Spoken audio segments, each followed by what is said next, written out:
Sarvopanishadu Gavo Dugda Gopalanandana Partha Vatsa Sudhir Bhokta Dugdam Gitamritam Mahat. And also, I noticed it's the appearance day of His Divine Grace, Srila Bhakti Rakshak Sridhar Goswami Maharaj, my beloved Guru Dev. I would not be here without him. And I don't want to take your time to say things of praise and his glory, because I'm sure you've heard that from more erudite and authorized sources than myself. But he was a great soul, the best teacher, in my opinion. He was my best teacher. And it occurs to me sometimes, people ask me, well, what was the difference between Srila Prabhupada, Bhaktivedanta Swami, and Srila Sridhar Maharaj?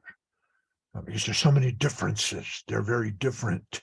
They're different. And I'm like, well, you're right. They're different. Bhaktivedanta Swami, he taught us how to live, really. He gave us discipline and said, don't live like this, live like that. If you read the commentary that we're going to read here in this chapter about the divine and demonic natures, you'll see he was very interested in the idea that Krishna consciousness could be universal, that people around the world, even in Israel, even in South Africa, even in Ireland, even in Spain, could be devotees, Hare Krishna devotees, brahmanas on a very high level.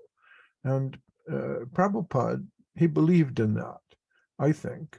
And he worked very hard to give us principles to live by. So he taught us how to live. Later, I needed further guidance, so I went to Srila Sridhar Maharaj. And what I found was he taught us how to think. So that's the difference that I see. Srila Prabhupada taught us how to live. Of course, he also taught us many things about how to see properly. But when it comes to the problem of interpreting different scriptural points of view or confronting moral peril, moral dilemma, Srila Sridhar Maharaj taught us how to understand these things. So that's what I see. And Govinda Maharaj, he taught us that Krishna consciousness is joyful always. He was a joyful soul. And he showed, not only by his learning and his teaching, but also by his example, how joyful Krishna consciousness could be. Of course, Srila Sridhar Maharaj, when I met him, he was in his 90s. And it's very difficult to live beyond 80 years old because your body begins to fail. So after 90, it's not so easy to be joyful. And his character was also grave, very serious, because people took Srila Sridhar Maharaj seriously as a spiritual guide. But Govinda Maharaj, he was much younger, and he was always a bit playful, a bit joyful. And he showed you don't have to be so sad and so serious and dour, if I could use a Scottish word. Of course, in Spanish, it's duro. You don't have to be so dour and strict all the time, especially with others. Don't be severe with others, was one of the great teachings we got from Govinda Maharaj. So how to live a principled life, how to think along the lines of Bhaktisiddhanta Saraswati, and how to be joyful is what we got from those three great gurus. And of the three of them, the person who was most responsible for my way of thinking was Srila Sridhar Maharaj. So on his day, I honor him. The chapter 16 is called the divine and demonic natures. Sometimes it's called godly and ungodly natures, so, which is being a bit kinder to the asuras. In India, there's the suras and the asuras. And the conflict between them is represented on the giant bas-relief on the walls of Angkor Wat. When you enter the Angkor Wat complex, it's just an ancient temple complex in Cambodia that was built around the 13th or 14th century by Suvarnavarman. I think it was the 13th. And in those days, people didn't read books so much. So sometimes they used architecture. Yeah, that's it. Sometimes they used architecture to express big ideas. In the Hunchback of Notre Dame, Victor Hugo has a line in there where it's a chapter, actually. He says, this will replace that. And his point is, a book like this will replace big architecture, like the Cathedral of Notre Dame. And the Cathedral of Notre Dame was recently burned to the ground. Of course, they're going to reconstruct, but Victor Hugo's point is well taken, that great architectural marvel of Notre Dame fell to pieces. It was burned to the ground. Angkor Wat, curiously, still stands, although in Angkor Wat, there's no cement. There's nothing holding the stones together. They're simply balanced one on the other. But as you walk into the Angkor Wat complex, there's this huge, very long corridor that has carved into the laterite walls. On the left, the story of the Ramayana, and on the right is the Mahabharata. And somewhere in that carving is the battle between the gods and the demons, with the suras on one side and the asuras on the other side, because they were to create nectar or amrita. And so Mandara Mountain was brought and balanced on the back of the great tortoise Kurma in the milk ocean. And then serpent Vasuki was used as a rope around the churning rod of the great mountain Mandara. And the demons, or the asuras, were obliged to take the head of the demon, and the gods took the tail. And so they churned the mountain until first poison came out, and then amrita, nectar. And in the end, the gods and demons lined up, and the nectar was distributed between the gods and demons.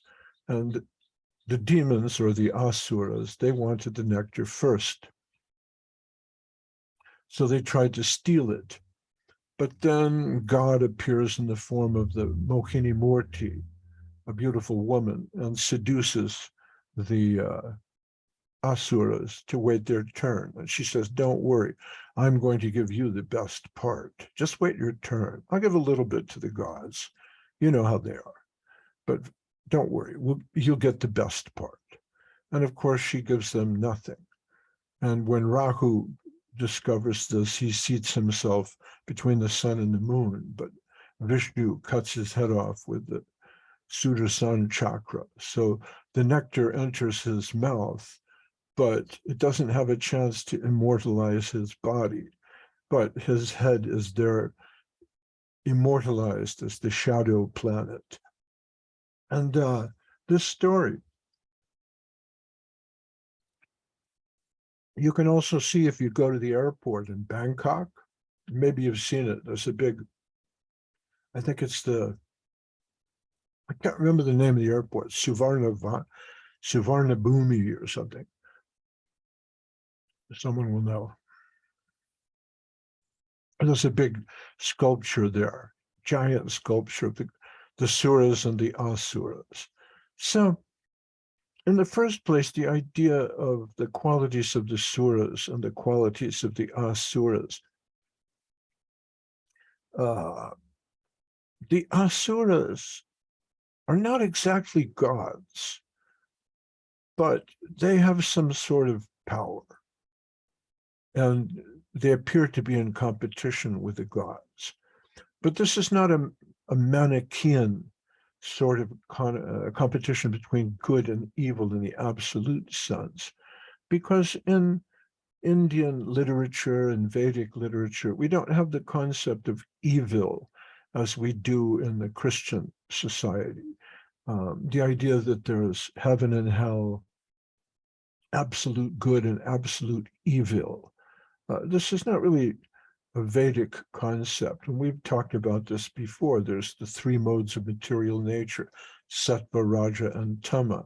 Within this material world, sometimes darkness is more predominant than light, but it's a mixture. It's not exactly like shades of gray. It's a bit more like color. You can conceive of a bright color like yellow as being more sattvic, and a red color, which is sort of hot, as being more rajarsic or passionate, and a dark blue as being tamasic or ignorant. But in the Vedic literature, the concept of dharma and adharma is not really the same as good and evil as we understand it. There's always shades of gray. So in this chapter, we're discussing the godly and ungodly qualities, if you like. It's not exactly good and evil, but everywhere there is gradation. So another interesting point is that we call this the divine and the demonic. Well, we're struggling along in English, but the word demon is interesting, because last week I was discussing about Aristotle. And Aristotle says you want balance in your life. There's virtue and there's vice. If you follow virtue, you will be happy. If you follow vice, you will be unhappy. Therefore, be virtuous. It's a very simple argument. Sometimes we think these things are complicated, but they're not.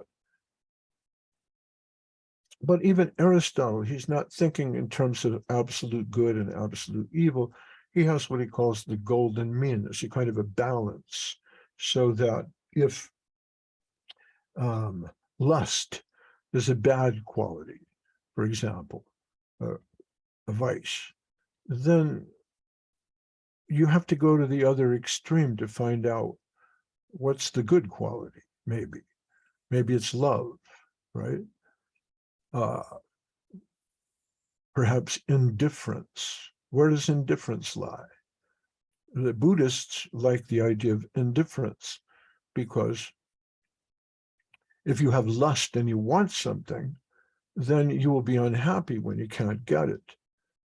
So be indifferent, be detached.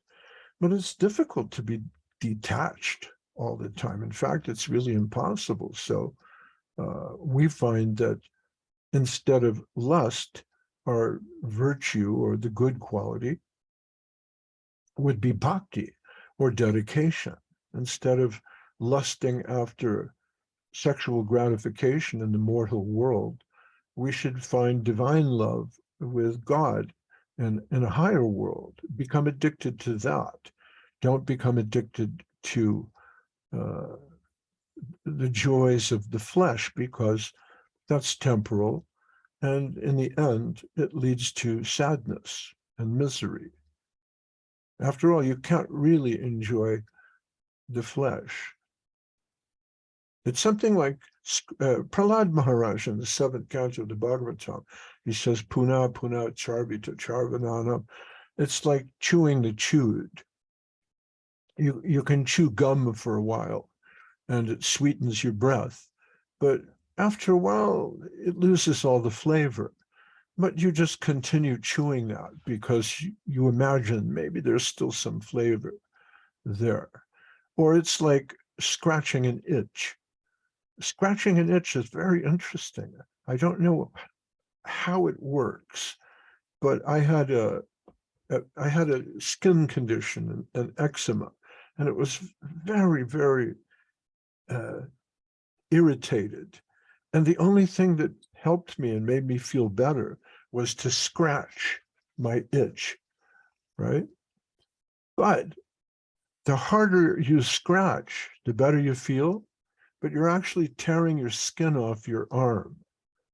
And then a while later, it's painful, very painful. So scratching the itch doesn't really work, you know. Anyways, when Aristotle's arguing for a kind of a secular ethics, and even Aristotle says you can't be happy with vice.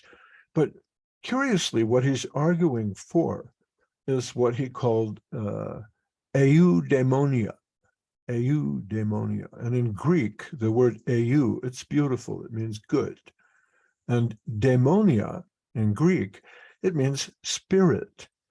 So eudaimonia means a good demon, a good spirit, you know? How does the word demon get cast as the villain? Well, later on, the Christian theologians, they thought, well, the Greeks are pagans, and what is divine for them is demonic for us. So the word demon, which means soul in Greek, we'll call that the evil spirit, the bad, demonic spirit. Then again, if eudaimonia, or eu means good spirit, take away the eu, and it's just demon. So even there, there's these shades of meaning in the idea of the divine and demonic natures. But let's get to the text. Dambo darpo bimanos cha krodha parushameva cha agyanam cha bijatasya parta sampadam asurim. So Krishna tells Arjuna, pride, arrogance, conceit, anger, harshness, and ignorance, these qualities belong to those of demonic nature, O son of Prithu.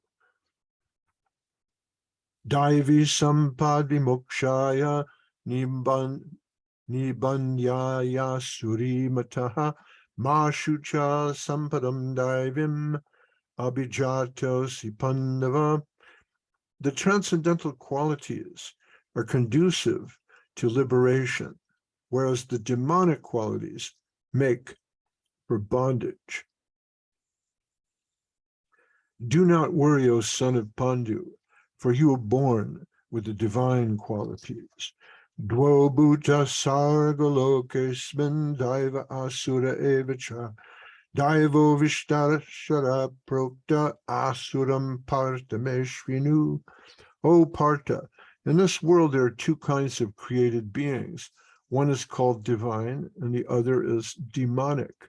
I've already explained to you at length the divine qualities. Now hear about the demonic. Pravritam cha nivritam cha jana na vidurasuraha na shocham na pichacharo na satyam teshu vidyate. Those who are demonic do not know what is to be done and what is not to be done. Neither cleanliness nor proper behavior, nor truth is to be found in them.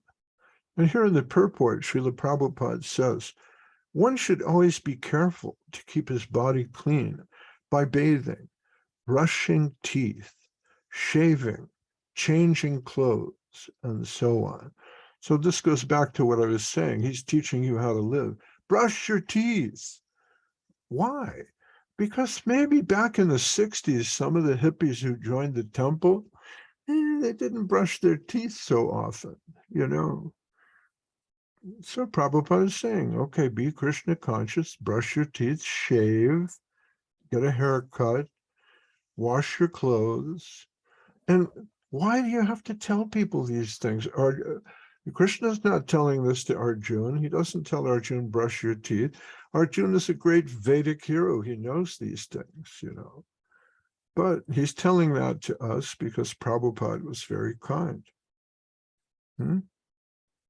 Asatyam apratishtam te jagadahoranishwaram aparas parasambhutam kimanyat kamahaitukam. So now Krishna, 5,000 years ago, is giving the philosophy of the asuras, or the demons, or the demonic people.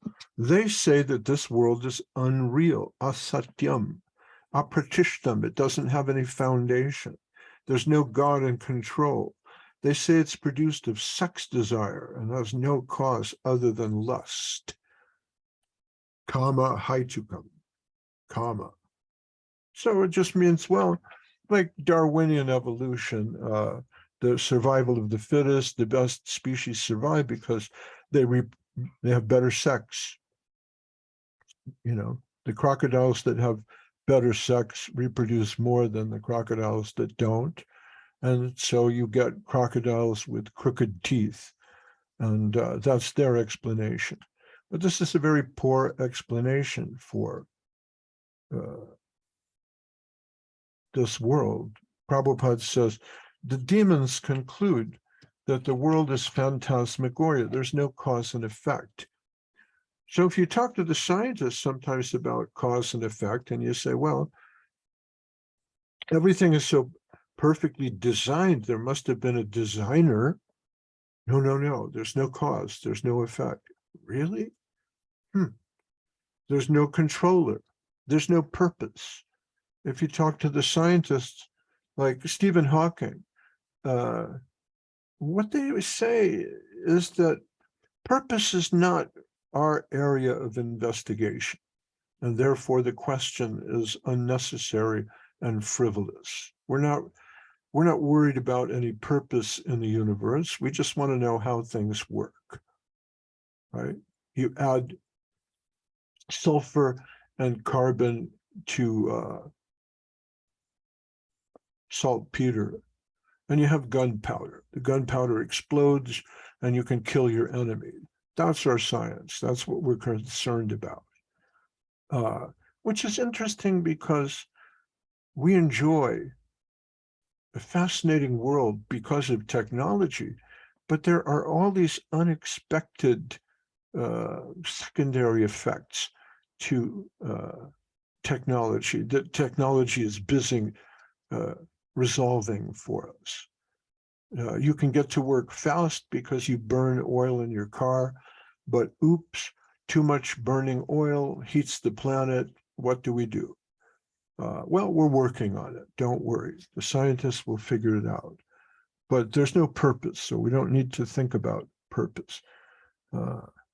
These are basically demonic ideas as described by Krishna 5,000 years ago. See if you think he's right.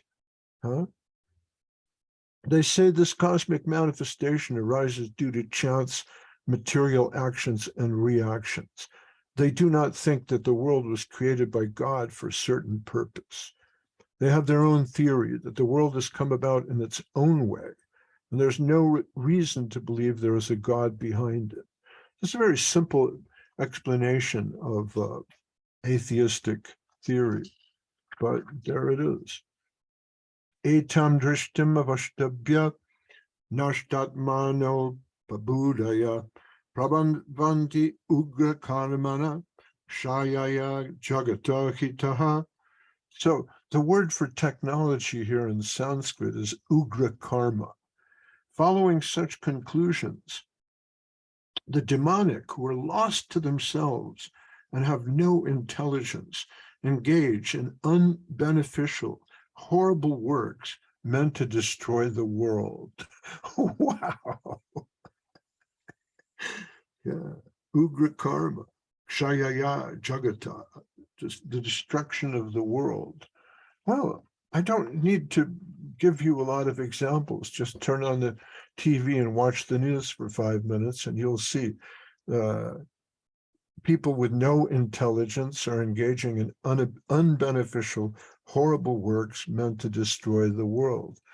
Now, this gets back to what I was telling Rajasundari last week. When I read this, I think, oh, yeah, those demons, they're out there, they're destroying the world. And Rajasundari said, well, when I read that, I think about myself, and that's the proper way to read this. We can't think, oh, those people, they're the demons.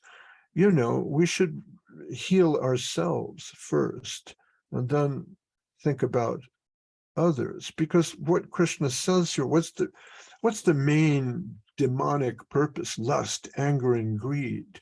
So, what's the opposite of lust, anger, and greed? Or how do we mitigate that? The opposite of lust is probably, like I said, indifference, Buddhistic indifference. But if you go deeper, right, there's love. And if you go deeper, there's divine love. So that's what we should be practicing. And you can't love God and hate everybody else. You can't go out into the street There's this nice story by Jonathan Swift. It's called Gulliver's Travels. And you all know the cartoon version about the big man where the little people are tying him down. But Gulliver visits different planets or countries. And in one of them, the civilized species are horses. And they're called the Winnims. And the horses are very lovely to have a nice society. So when Gulliver goes back to London, he thinks these people are all yahoos. The word Yahoo it was invented by the Irishman, Jonathan Swift. These are all yahoos. And so when Gulliver walks through the street, he puts incense inside his nose so he doesn't have to smell the dirty yahoos who are walking in the street. Now, we can take that attitude towards the non-devotees and think, well, these are all karmi demons. When I go to the store to buy my apples and oranges, I see there's the karmi demons smoking cigarettes, eating meat, and drinking who knows what, injecting drugs. So I have to put incense in my nose and not look at those people because they're dirty and bad. But the problem with this is we develop a cult mentality and we think, oh, they are the demons and I am the saint and my friends are saints. But pretty soon you'll notice that some of your friends, they're not really such saints. You notice them doing things that they shouldn't do.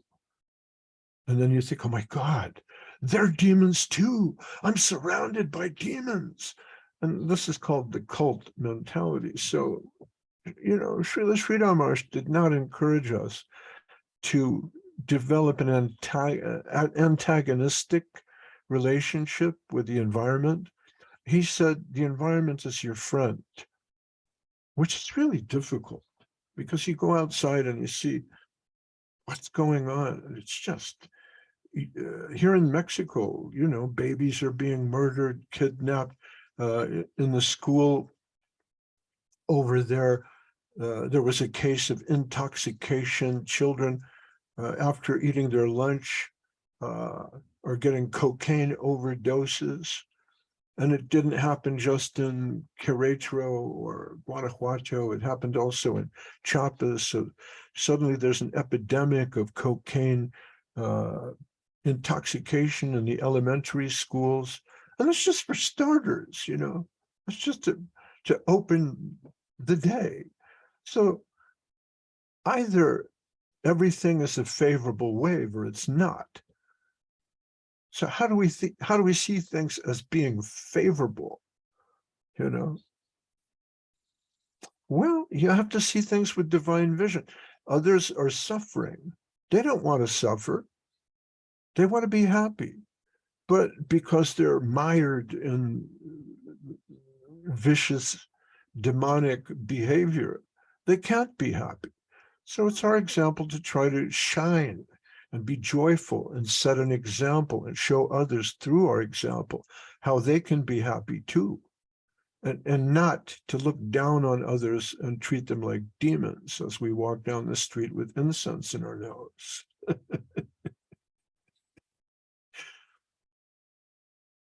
Anyways, following such conclusions, the demonic who are lost to themselves and who have no intelligence engage in unbeneficial, horrible works meant to destroy the world. So one of our friends had a question about work.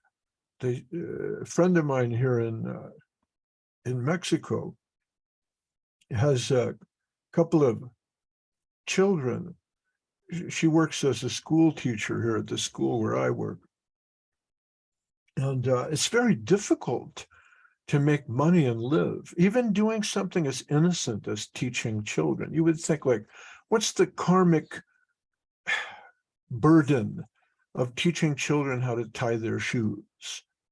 You're taking care of children, you're teaching them to tie their shoes. Maybe they eat meat in their house, but you're being a good example. But she can't really make money doing that. And there's an election coming up. So I don't know, I guess she had some connections and some local politician is running for office. Now all she has to do is like hand out flyers or something to make a little extra money. And so now she's out in the street working a few extra hours, telling people vote for Gomez. And then one day somebody tells her, you know what? I can't support Gomez because of what he did or what he's going to do. I forget. Gomez has bad plans. Gomez is a corrupt politician. And now I'm working, handing out propaganda for Gomez. Oh my God, this is such bad karma, So what do I do? And, I told her, look, you can't quit your job. Gomez is corrupt, but then you can go out and promote Garcia or Martinez or Ramirez or whoever the other candidate is, and you'll find out he's corrupt too. The idea is not that you're promoting bad people. The idea is you're feeding your children. So take care of your children. This is the material world. Sometimes you have to make some kind of compromise. The key to not being a demon is what?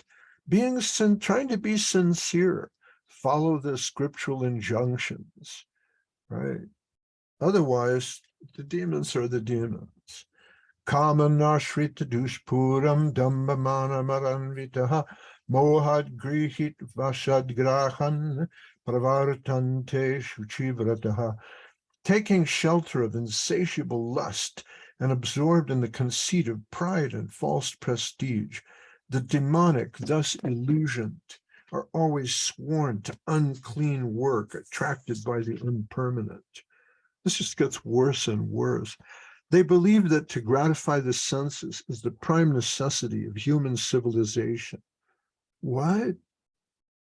Really? It's not? Everywhere we hear that.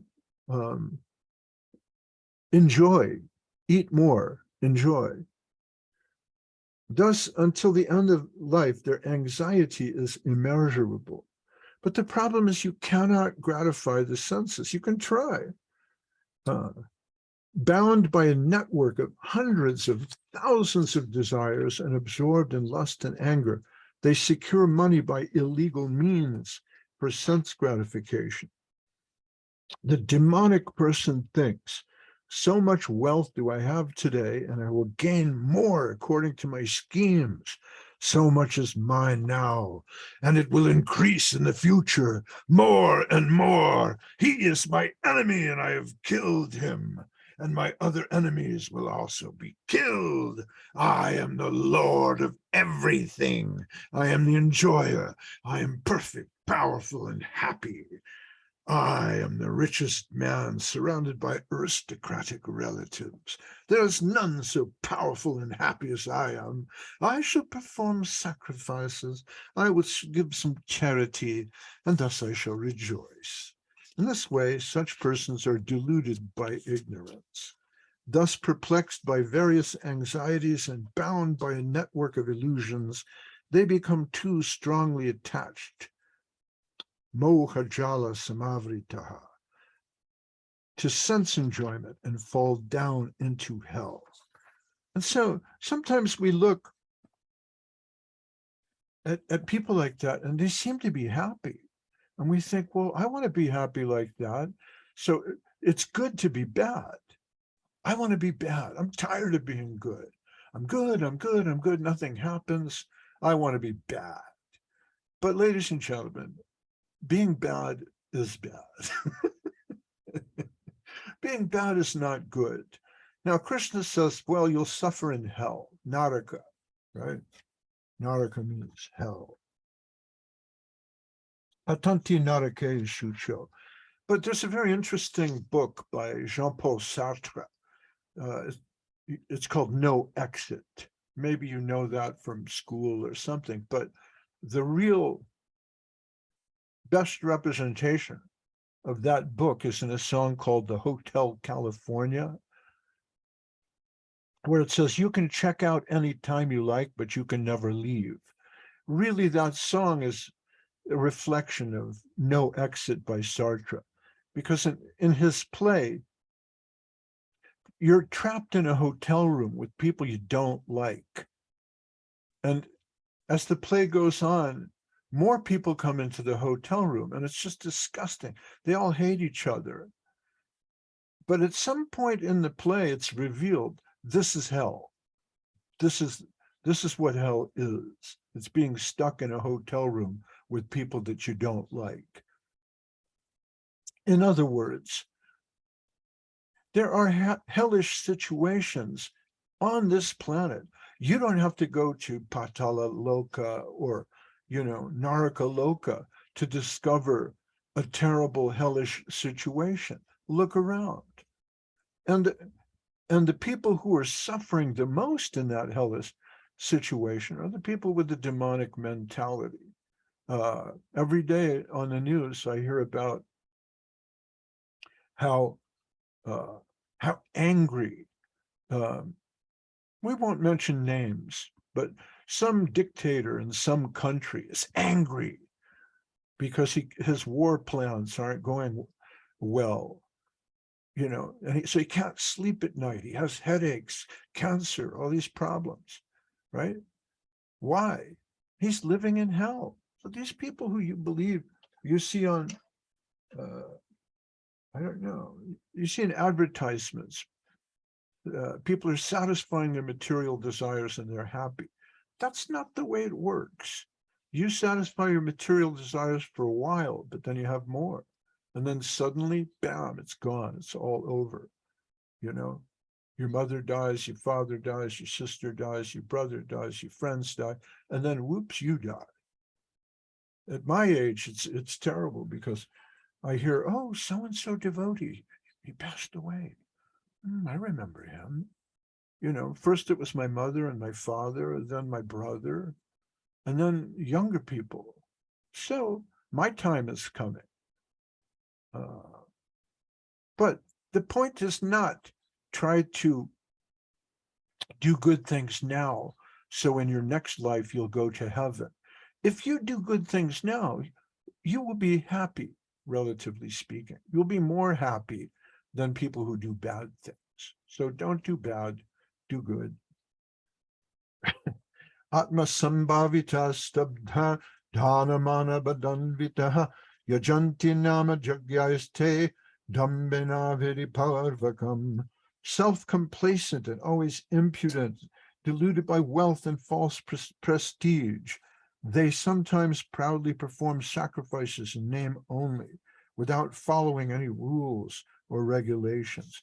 And again, you can just change the word they to we, and then you'll understand we need to do better.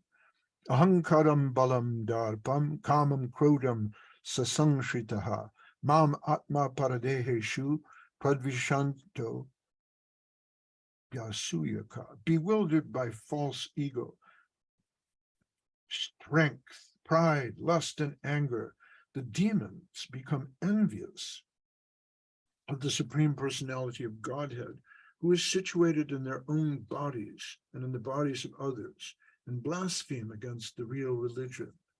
So another interesting point is that you are alive is a miracle. God is within you. God is within me. If you dedicate your life to denying that, then you will suffer.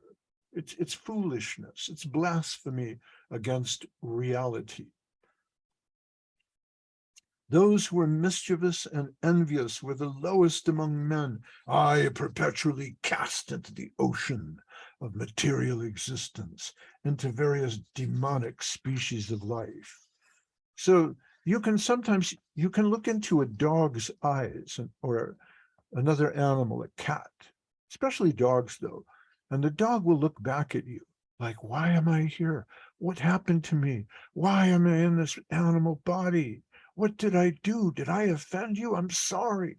Give me the human form of life again. I promise I won't screw it up. Attaining repeated birth and death amongst the species of demonic life, O son of Kunti, such persons can never approach me. Gradually they sink down to the most abominable type of existence. And then Krishna summarizes his argument. He says, Trividam narakasyedam dvaram nashanam atmanaha kama krodas tata lobas tasmad etad trayam tyajat. There are three gates leading to this hell: lust, anger, and greed. Every sane man should give these up, for they lead to the degradation of the soul. So you can think, okay, I'm angry, but because I'm a Hare Krishna God person, it's okay, because these people are, I just read about the demons. These people are demons, and I hate them. I'm angry with the demons, and I lust for a happy life, and I'm greedy for that. No, that's not what Krishna says, He says, stop it with the anger. Take it down. Anger is not good. Anger will bring you a karmic reaction almost instantly. As a teacher, I know this because every day I walk into a schoolroom with students and I have to be a little bit balanced. And if I get angry, the reaction will come instantly, right? A little girl will cry, and then, there's the mother, the father, the school administration, the community, everybody, it doesn't matter.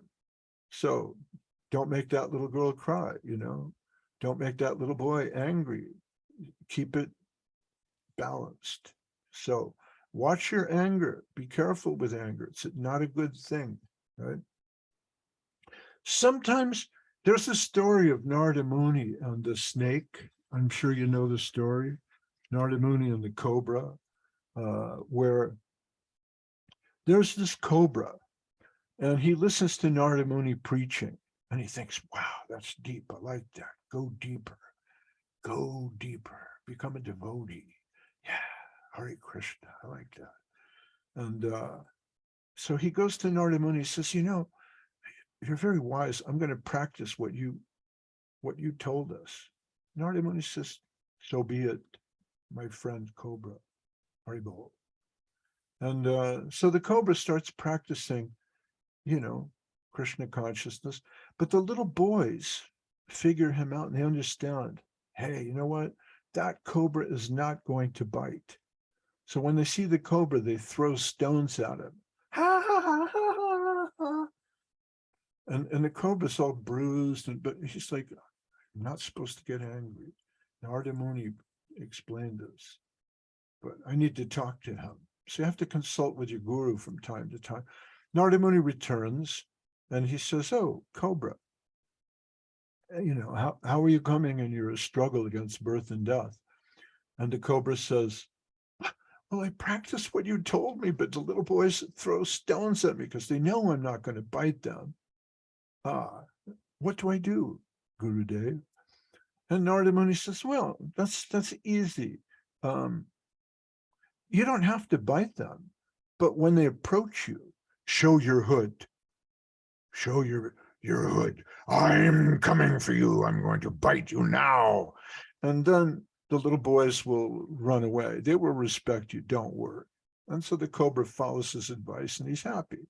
So sometimes you have to show a little bit of abhiman, a little bit of ego, but you have to really keep it controlled.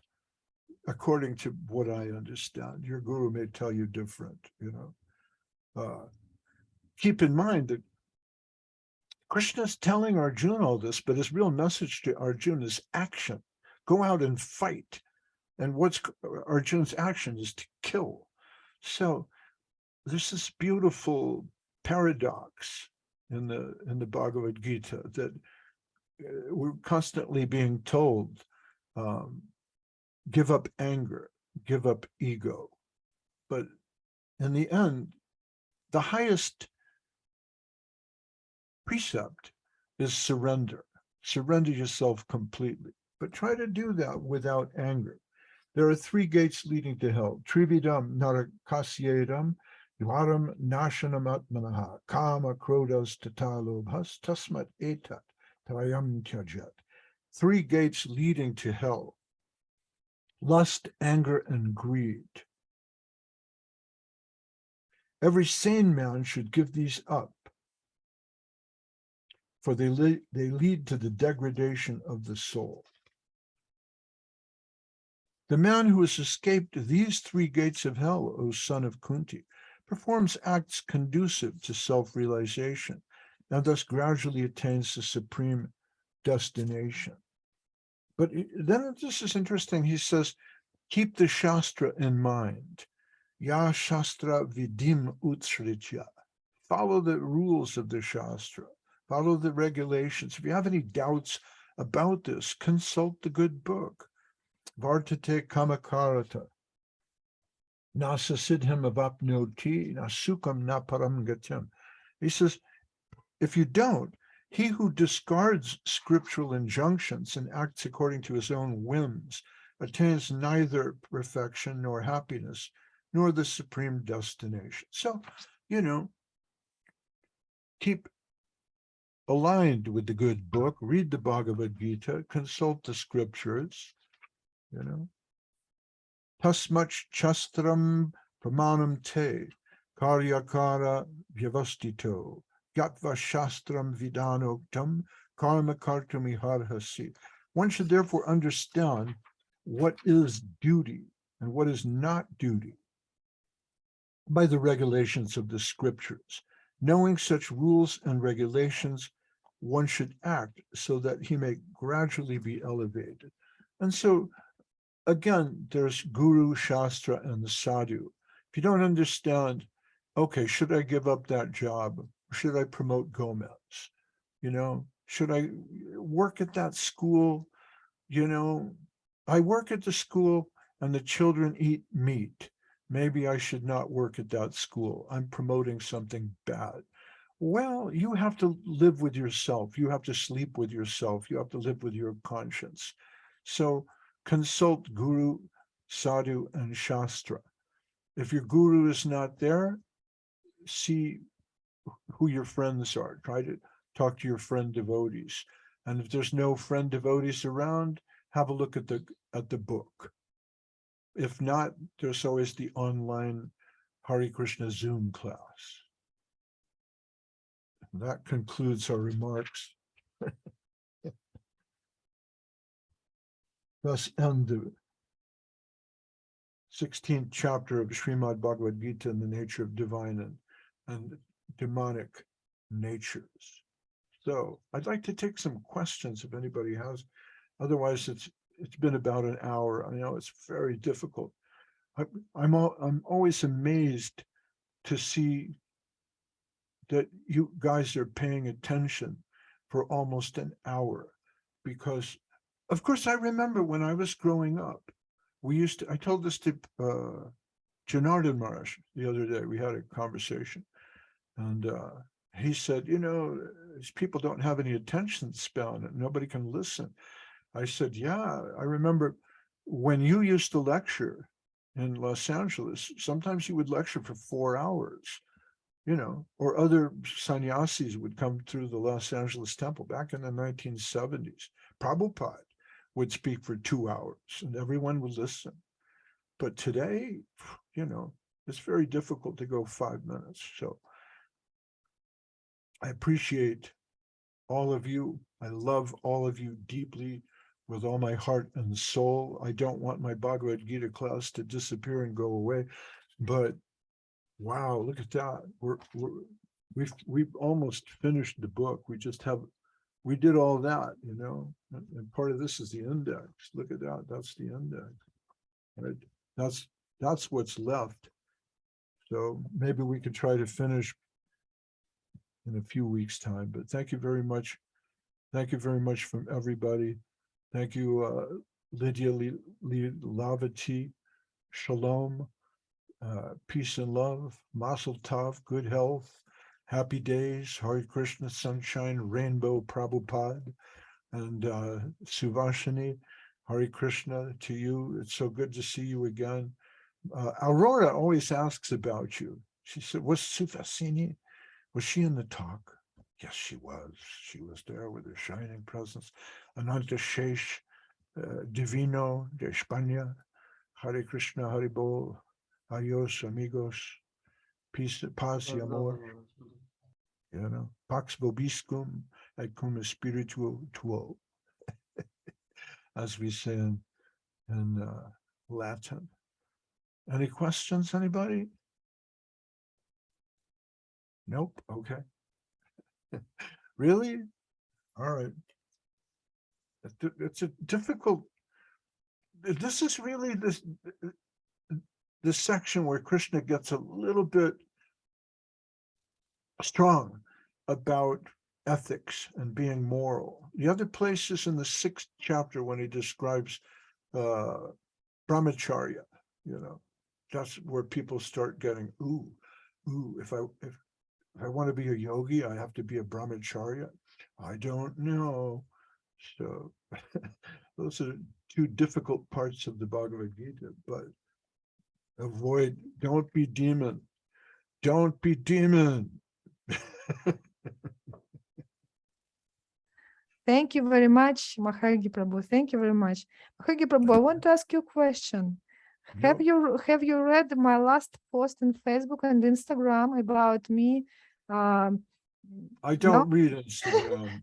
because today I wrote about the situation when Instagram. I was giving flyers for people to vote, because on the 1st of November in Israel we have election. I guess that's a good way to make. Yes, and I'm making money promoting one of the candidates. And so today one of the Ukrainians told me, oh, but he's not supporting Ukraine. And so I started to think, is it good for me to well, and now you're telling all these things. say you have to hand out flyers for a supermarket, right? And you're okay as long as you're handing out flyers for fruit and vegetables. Yes. But then they want you to do cheese. And you think, well, I don't know, some cheese is kind of okay, but other cheese not, or milk is good. But your principle is right now, you're trying to feed your babies. So, I think that's the main point. Oh, then another thing comes to mind, right? There's Vidura. Mm-hmm. Mahabharat's interesting because it's all about moral dilemma, moral conflict. So Vidura, he's the wisest person in the Pandava family. He's wiser than Bhishma, right? Mm-hmm. He's wiser than Dhritarashtra. He's the uncle of the Pandavas. He's the only one who can really give good advice. He understands the scriptures. He visits the Pandavas in the forest in exile, right? So also we know that Vidura he's a representation of Yamaraj, the god of death. But whose side does Vidura take?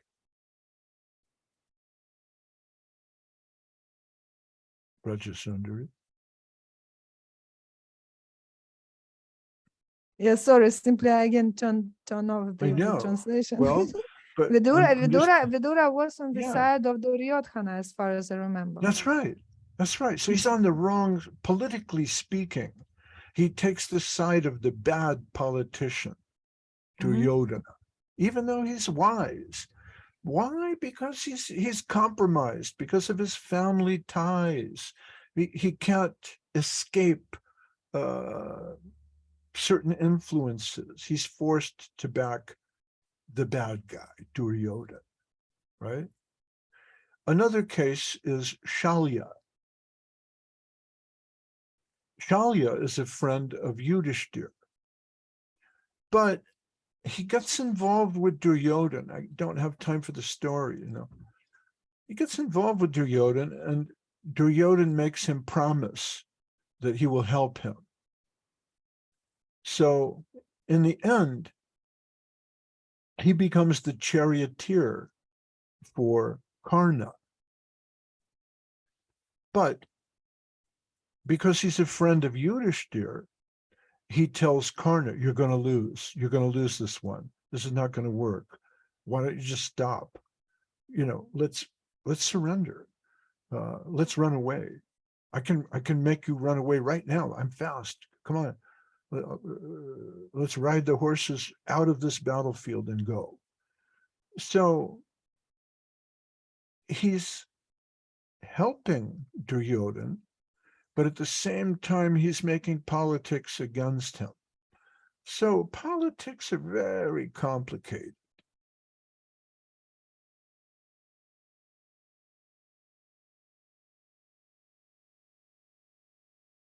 I love the Russian devotees.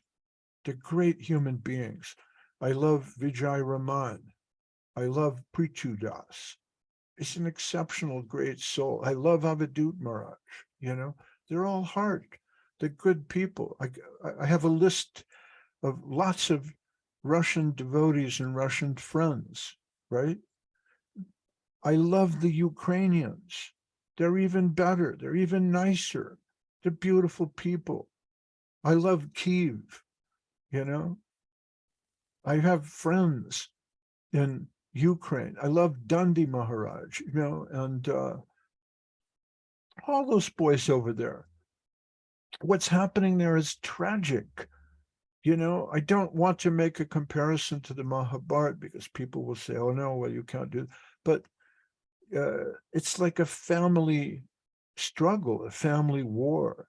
I can't promote one side or the other side because people will get very angry with me, But I'm not a nationalist. I don't promote countries. I don't know what a country is. I know who people are, right? So I love Avadut Maharaj. I love, Dandi Maharaj. I love Bhakti Sudhir Goswami Maharaj and his thing in Thailand. I don't want any conflict. So I'm happy talking about Bhagavad Gita and Krishna and, try to become Krishna conscious. What does it mean to be Krishna conscious? It's not an easy thing at all. We're not following a formula. Christianity is easy. I believe in Jesus. He's the Son of God. And on the third day, he rose again and he died for my sins. And so I'm going to go to the church and give $20 and listen to the prayers. It's okay. It's easy, you know. But the precepts of Jesus, you know, forgive others, do unto others as you would be done to, you know, that's not so easy. Giving up on anger, dedicating yourself to God, there's a certain devotional kind of attitude in Christianity, isn't there? You know, Jesus Christ, wasn't he a devotee of God? So to devote yourself, that's more difficult. That's what I'm interested in. And I like people who do that. So I'm very happy to be part of this little Sangha. And if I say anything useful to you, then that gives joy to me. All right, well, I think we're finished with the questions and answers, and I'm going to say Hare Krishna and Dandavats, and please forgive me my offenses as I forgive yours. Jai Mahayogi Prabhu ki jai. Hare Hare Krishna. Bhaktivinoda ki jai. Bhaktivinoda ki jai. Thank you very much, Mahayogi Prabhu. Thank you.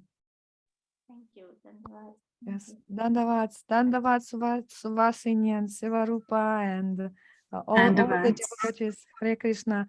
Да, Дандаваты, Дава и Нандан, или Лавати, Ананташеш Прабhu, и вот Зенон Процик, я не знаю ваше духовное имя, и Говинда Виласа, please accept my obeisances. So see you next week, and we will continue with this 17th chapter. Hare Krishna, please accept my obeisances, Dandavats.